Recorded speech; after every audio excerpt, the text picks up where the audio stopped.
पितरों को लेकर बहुत से लोगों में हमेशा जिज्ञासा बनी रहती है, जैसे कि वो कौन है या क्यों नाराज होते हैं।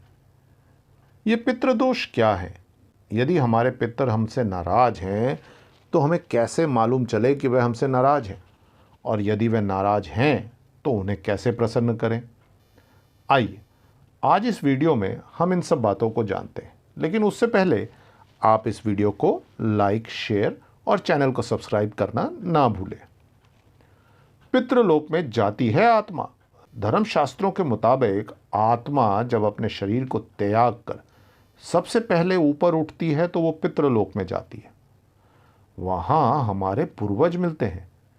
अगर उस आत्मा के अच्छे पुण्य हैं तो ये हमारे पूर्वज भी उनको प्रणाम कर अपने को धन्य मानते हैं कि इस आत्मा ने हमारे कुल में जन्म लेकर हमें धन्य किया। इसके आगे आत्मा अपने पुण्य के आधार पर सूर्यलोक की तरफ बढ़ती है। यदि और अधिक पुण्य है तो आत्मा सूर्यलोक से स्वर्गलोक की तरफ चली जाती है, लेकिन करोड़ों में शायद कोई आत्मा ऐसी होती है जो परमात्मा में समा जाती है, जिसे दोबारा जन्म नहीं लेना पड़ता, यानी उसे मुक्ति मिल जाती है। मनुष्य लोक और पितृलोक में बहुत सारी आत्माएं पुनः अपनी इच्छावश, मोहवश अपने कुल में जन्म लेती हैं। हमारे ये ही पूर्वज सूक्ष्म व्यापक शरीर से अपने परिवार को जब देखते हैं और महसूस करते हैं कि हमारे परिवार के लोग ना तो हमारे प्रति श्रद्धा रखते हैं और ना ही इन्हें कोई प्यार या स्नेह है, ना ही किसी भी अवसर पर ये हमको याद करते हैं और ना ही अपने ऋण चुकाने का प्रयास करते हैं, तो ये आत्माएं दुखी होती हैं और नाराज हो जाती हैं अपने वंशजों से, जिसे पितृदोष कहा जाता है। माना जाता है कि पितृदोष एक अदृश्य बाधा है। ये बाधा पितरों द्वारा रुष्ट होने के कारण होती हैं। पितरों के रुष्ट होने के कई कारण हो सकते हैं। आपके आचरण से, किसी परिजन द्वारा की गई गलती से, श्राद्ध आदि कर्म ना करने से, अंत्योष्टि कर्म आदि में हुई किसी त्रुटि के कारण भी हो सकता है। इससे मानसिक अवसाद, व्यापार में नुकसान, परिश्रम के अनुसार फल ना मिलना, विवाह या वैवाहिक जीवन में समस्याएं, करियर में समस्याएं, या यूं कहें कि जीवन के हर क्षेत्र में व्यक्ति और उसके परिवार को बाधाओं का सामना करना पड़ता है। पितृदोष के होने पर अनुकूल ग्रहों की स्थिति, गोचर दशाएं होने पर भी शुभ फल नहीं मिल पाते। कितना भी पूजा पाठ, देवी देवताओं की अर्चना की जाए, उसका भी पूर्ण शुभ फल नहीं मिल पाता है। पितृदोष दो प्रकार से प्रभावित करते हैं: अधोगति वाले पितरों के कारण और ऊर्ध्व गति वाले पितरों के कारण। अधोगति वाले पितरों के दोषों का मुख्य कारण परिजनों द्वारा किया गया गलत आचरण, अतृप्त इच्छाएं, जायदाद के प्रति मोह और उसका गलत लोगों द्वारा उपभोग करने पर, विवाह में परिजनों द्वारा गलत निर्णय, परिवार के किसी प्रियजन को अकारण कष्ट देने पर पितर क्रुद्ध हो जाते हैं, परिवारजनों से नाराज हो जाते हैं और अपनी शक्ति से नकारात्मक फल प्रदान करते हैं। ऊर्ध्व गति वाले पितर सामान्यतः पितृदोष उत्पन्न नहीं करते, परंतु उनका किसी भी रूप में अपमान होने पर अथवा परिवार के पारंपरिक रीति रिवाजों का निर्वहन नहीं होने पर वो पितृदोष उत्पन्न करते हैं। उनके द्वारा उत्पन्न पितृदोष से व्यक्ति की भौतिक एवं आध्यात्मिक उन्नति बिल्कुल बाधित हो जाती है। फिर चाहे कितने भी प्रयास क्यों ना किए जाए, कितने भी पूजा पाठ क्यों ना किए जाए, उनका कोई भी कार्य ये पितृदोष सफल नहीं होने देता। पितृदोष निवारण के लिए सबसे पहले ये जानना जरूरी होता है कि किस ग्रह के कारण और किस प्रकार का पितृदोष उत्पन्न हो रहा है। इनमें से भी गुरु, शनि और राहु की भूमिका प्रत्येक पितृदोष में महत्वपूर्ण होती है। इनमें सूर्य से पिता, चंद्रमा से माता, मंगल से भ्राता या भगिनी और शुक्र से पत्नी का विचार किया जाता है। अधिकांश लोगों की जन्म पत्रिका में मुख्य रूप से गुरु, शनि और राहु से पीड़ित होने पर ही पितृदोष उत्पन्न होता है। इसीलिए विभिन्न उपायों को करने के साथ साथ व्यक्ति यदि पंचमुखी, सातमुखी और आठमुखी रुद्राक्ष धारण कर ले तो पितृदोष का निवारण शीघ्र हो जाता है। पितरों के रुष्ट होने के कुछ असामान्य लक्षण जो हैं वो इस प्रकार हैं। खाने में से बाल निकलना। अक्सर खाना खाते समय यदि आपके भोजन में से बाल निकलता है तो इसे नज़रअंदाज ना करें। बहुत बार परिवार के किसी एक ही सदस्य के साथ ऐसा होता है कि उसके खाने में बाल निकलता है। ये बाल कहाँ से आया इसका कुछ पता नहीं चलता। यहाँ तक कि वो व्यक्ति जब बाहर किसी रेस्टोरेंट में भी जाए तो वहाँ भी उसके ही खाने में बाल निकलता है। बदबू या दुर्गंध। कुछ लोगों की समस्या रहती है कि उनके घर से दुर्गंध आती रहती है। ये भी नहीं पता चलता कि दुर्गंध कहाँ से आ रही है। कई बार इस दुर्गंध के इतने अभ्यस्त हो जाते हैं ये कि इन्हें ये दुर्गंध महसूस ही नहीं होती जब तक बाहर के लोग आके ये बताते हैं कि ये दुर्गंध आ रही है। लेकिन परेशानी का स्रोत पता नहीं चलता तो इसका इलाज हो नहीं पाता। पूर्वजों का स्वप्न में बार बार आना। आपने सुना होगा अपने आसपास के जान पहचान वालों से कि उनके सपने में उनके पूर्वज बार बार आते हैं और तरह तरह के संकेत देते हैं। ये सब पितरों के असंतुष्टि का संकेत है। शुभ कार्य में अड़चन। कभी कभी ऐसा होता है कि आप कोई त्योहार मना रहे हैं या कोई उत्सव आपके घर पर हो रहा हो, ठीक उस समय कुछ ना कुछ ऐसा घटित हो जाता है कि जिससे रंग में भंग डल जाता है। ऐसी घटना घटित होती है कि खुशी का माहौल बदल जाता है। मतलब कि शुभ अवसर पर कुछ अशुभ घटित होना पितरों की असंतुष्टि का संकेत है। बार बार आपने अपने आसपास या फिर रिश्तेदारी में ये भी देखा होगा या अनुभव किया होगा कि बहुत अच्छा युवक है, कहीं कोई कमी नहीं, लेकिन फिर भी शादी नहीं हो रही। एक लंबी उम्र निकल जाने के पश्चात भी शादी नहीं हो पाना पितरों के असंतुष्टि का संकेत है। यदि घर में पहले से ही किसी कुंवारे व्यक्ति की मृत्यु हो चुकी है तो ऐसी स्थिति बनने के आसार बढ़ जाते हैं। आपने ये भी देखा होगा कि एक बहुत अच्छी प्रॉपर्टी, मकान, दुकान या जमीन का एक हिस्सा किन्हीं अनजान कारणों से बिक नहीं पा रहा। यदि कोई खरीदार मिलता भी है तो बात नहीं बनती। यदि कोई खरीदार मिल जाता है, सब कुछ हो जाता है, तो अंतिम समय पर सौदा कैंसिल हो जाता है। इस तरह की स्थिति यदि लंबे समय से चली आ रही है तो ये मान लीजिए कि इसके पीछे अवश्य ही कोई पितृदोष है। मेडिकल रिपोर्ट में कई बार सब कुछ सामान्य होने के बावजूद संतान सुख से वंचित रह जाते हैं। आपके पूर्वजों का इससे संबंध होना लाजमी नहीं है, परंतु ऐसा होना बहुत हद तक संभव है। जो भूमि किसी निस्संतान व्यक्ति से खरीदी गई हो, वो भूमि अपने नए मालिक को भी संतानहीन बना सकती है। पितृदोष के शांति के उपाय हम आपको बता रहे हैं। अब सामान्य उपायों में पिंडदान, सर्प पूजा, ब्राह्मण को गोदान, कन्यादान, कुआं, बावड़ी, तालाब आदि बनवाना, मंदिर प्रांगण में पीपल, बरगद, देव वृक्ष लगवाना एवं विष्णु मंत्रों का जाप करवाना शामिल है। वेदों और पुराणों में पितरों की संतुष्टि के लिए मंत्र, स्रोत एवं सूक्तों का वर्णन है, जिसके नित्य पठन से किसी भी प्रकार की पितृ बाधा क्यों ना हो, शांत हो जाती है। अगर नित्य पठन संभव ना हो तो कम से कम प्रत्येक माह की अमावस्या और अश्विन कृष्ण पक्ष अमावस्या अर्थात पितृपक्ष में अवश्य करना चाहिए। वैसे कुंडली में किस प्रकार का पितृदोष है, उस पितृदोष के प्रकार के हिसाब से पितृदोष शांत करवाना सही रहता है। भगवान भोलेनाथ की तस्वीर या प्रतिमा के समक्ष बैठकर या घर में ही भगवान भोलेनाथ का ध्यान कर मंत्र की एक माला नित्य जाप करने से समस्त प्रकार के पितृदोष, संकट, बाधा आदि शांत होकर शुभत्व की प्राप्ति होती है। मंत्र जाप प्रातः या सायंकाल कभी भी कर सकते हैं।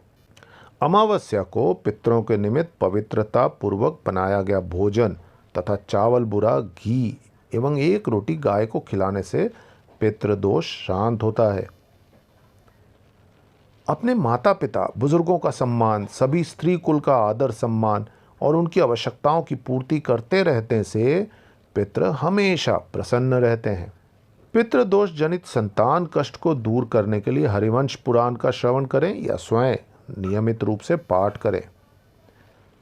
प्रतिदिन दुर्गा सप्तशती या सुंदर कांड का पाठ करने से भी इस दोष में कमी आती है। सूर्य पिता है, अतः तांबे के लोटे में जल भरकर उसमें लाल फूल, लाल चंदन का चूरा, रोली आदि डालकर सूर्य देव को अर्घ्य देने से पितरों की प्रसन्नता एवं उनकी ऊर्ध्व गति होती है।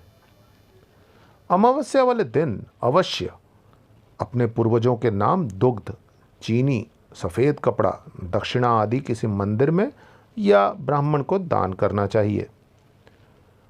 पितृपक्ष में पीपल की परिक्रमा अवश्य करें। अगर 108 परिक्रमा लगाई जाए तो पितृदोष अवश्य दूर होगा। पितृदोष से मुक्ति के कुछ और खास उपाय। किसी मंदिर के परिसर में पीपल अथवा बड़ का वृक्ष लगाएं और रोज उसमें जल डालें।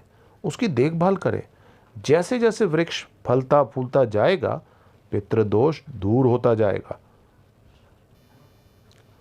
यदि आपने किसी का हक छीना है या किसी मजबूर व्यक्ति की धन संपत्ति का हरण किया है तो उसका हक या संपत्ति उसको अवश्य लौटा दें।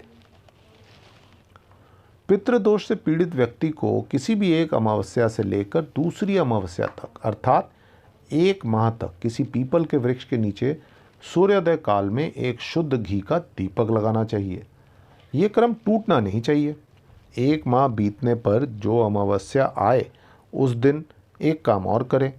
इसके लिए किसी देसी गाय या दूध देने वाली गाय का थोड़ा सा गौमूत्र प्राप्त करें। उसे थोड़े जल में मिलाकर इस जल को पीपल वृक्ष की जड़ों में डाल दें।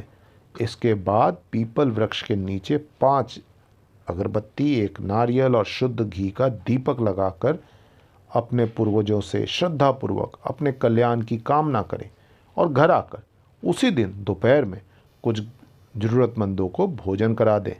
ऐसा करने पर पितृदोष शांत हो जाएगा। घर में कुआं हो या पीने का पानी रखने की जगह हो, उस जगह की शुद्धता का विशेष ध्यान रखें क्योंकि ये पितृ स्थान माना जाता है। इसके अलावा पशुओं के लिए पीने का पानी भरवाने तथा प्याऊ लगवाने से भी पितृदोष शांत होता है। अगर पितृदोष के कारण अत्यधिक परेशानी हो, संतान हानि हो या संतान को कष्ट हो तो शुभ समय अपने पितरों को प्रणाम कर उनसे प्रण करें और अपने द्वारा जाने अनजाने में किए गए अपराध की क्षमा याचना करें। फिर घर अथवा शिवालय में पितृ गायत्री मंत्र का 1.25 लाख विधि से जाप करवाएं। जाप के उपरांत दशांश हवन के बाद संकल्प लें कि इसका पूर्ण फल पितरों को प्राप्त हो। ऐसा करने से पितर अत्यंत प्रसन्न होते हैं क्योंकि उनकी मुक्ति का मार्ग आपने प्रशस्त किया। पितृदोष की शांति हेतु आप किसी गरीब की कन्या के विवाह में गुप्त रूप से अथवा प्रत्यक्ष रूप से आर्थिक सहयोग कर सकते हैं। यह सहयोग पूरे दिल से होना चाहिए, केवल दिखावे या अपने बड़ाई कराने के लिए नहीं।